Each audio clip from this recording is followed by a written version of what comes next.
Bueno, continuamos acá conversando con Manuel Felipe Sierra, precisamente sobre ese posible escenario que planteaba un televidente, de que pudiera producirse la detención de Guaidó y del resto de la directiva de la Asamblea Nacional.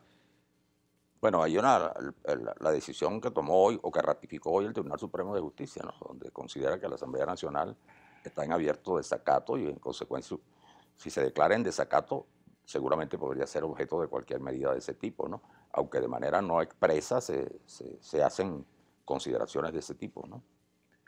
Aquí hay otros comentarios, por ejemplo, dice Luis Borges, excelente análisis, muy equilibrado de tu invitado. En vías de un conflicto bélico, si no nos unimos como venezolanos y reconocemos los intereses que se mueven en este conflicto. Bueno, dice Luis Naranjo, solo que la diferencia de Rusia y China no sancionan ni mandan a bloquear a nadie y que piensen distinto a ellos. Los Estados Unidos sí, y de allí la situación económica que hoy tenemos, y eso ustedes no le dan importancia.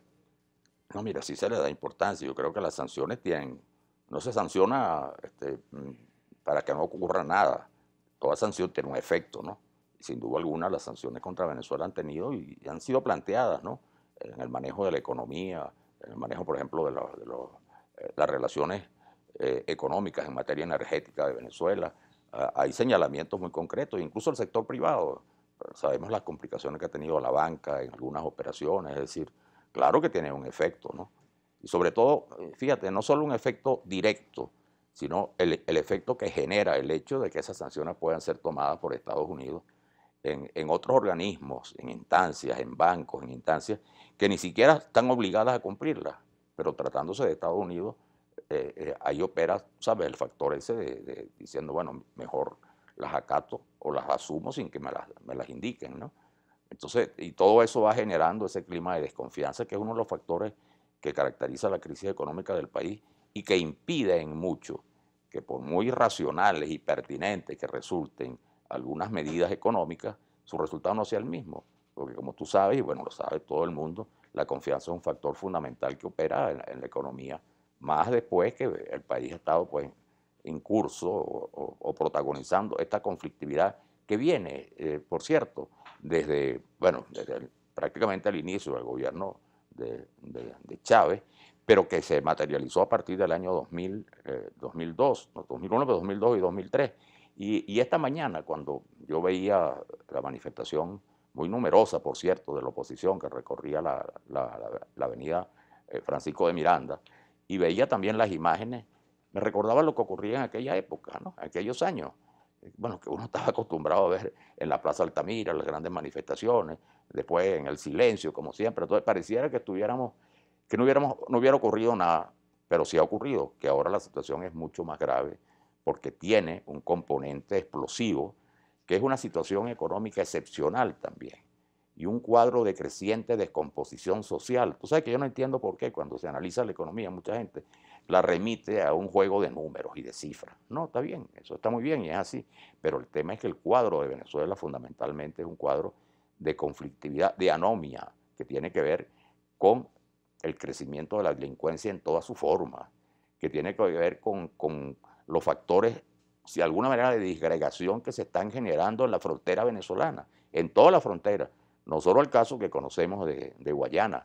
Bueno, Guayana es como la quimera del oro allá en London, es otro país, sino lo que ha sido histórica, pero agravado, lo que ocurre con Colombia, lo que ocurre con las Antillas, la situación, por ejemplo, que se vive en las costas de Falcón, bueno, ni se diga de Oriente. Entonces, Venezuela se ha ido configurando y si uno lo dice de manera metafórica, de ninguna manera se puede creer que uno está haciendo esa afirmación.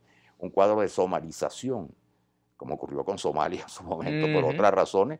Bueno, que hay un Estado, hay un país, hay unas autoridades, hay unos políticos, pero en términos prácticos operan factores no políticos ni militares, sino sociales que establecen una especie de segregación del país.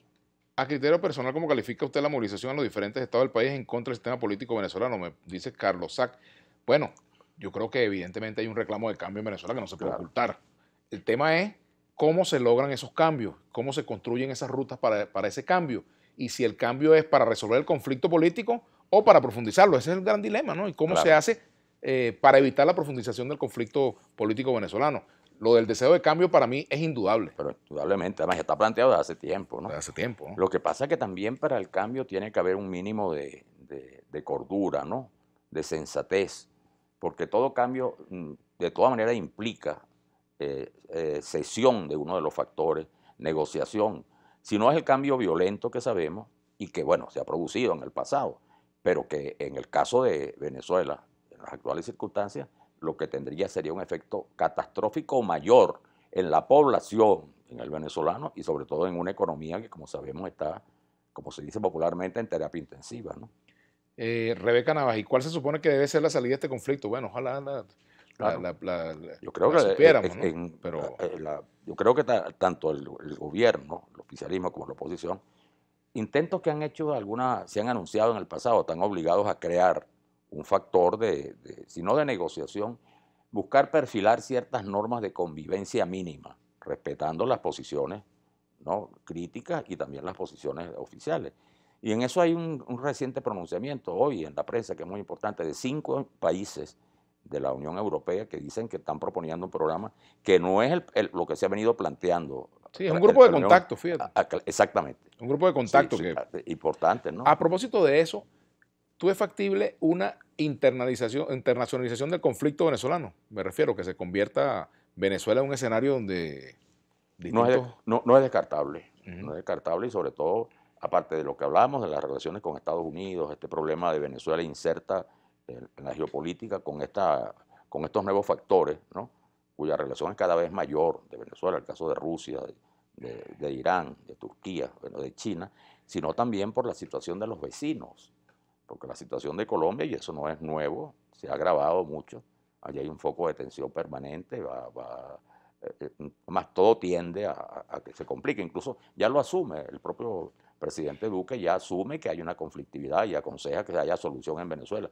y ese fenómeno impredecible que se llama la presencia de Bolsonaro. Lo que pasa es que ni Duque ni Bolsonaro pueden actuar frente a Venezuela impunemente, porque pueden ser presidentes de un país y tener el poder, pero siempre en el orden democrático.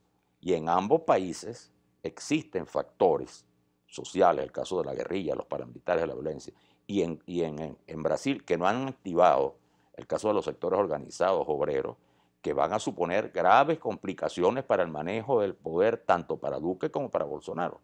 Y una incursión sería irresponsable o participación en una operación fuera de su frontera va a generar conflictos internos que le pueden ser a ellos también catastróficos, ¿no? Y eso hay que... América Latina sigue siendo un continente envuelto en eso que llamaban el dilema histórico, ¿no?, que antes era de democracia y dictadura, y ahora es el dilema histórico entre lo que se llaman sectores de izquierda, ¿no?, y sectores de la derecha, o los factores populistas. Es decir, América Latina siempre ha oscilado, digamos, en esos extremos, y actualmente es así. Ahorita hay una vuelta al polo, digamos, Fíjate, de derecha, pero también está el riesgo de que eso se retorne, como ocurrió 10 años atrás, a lo que se configuró la estrategia de Chávez en Sudamérica, ¿no? aquí dice Crónica 1, un tuit. Ante Dios Todopoderoso, juro asumir formalmente las competencias del Ejecutivo Nacional como presidente encargado de Venezuela, dice Guaidó desde Chacao. Bueno, ese es un dato importante, ¿no? Al jurar como presidente interino de Venezuela se escucha el himno nacional, también lo dice por aquí.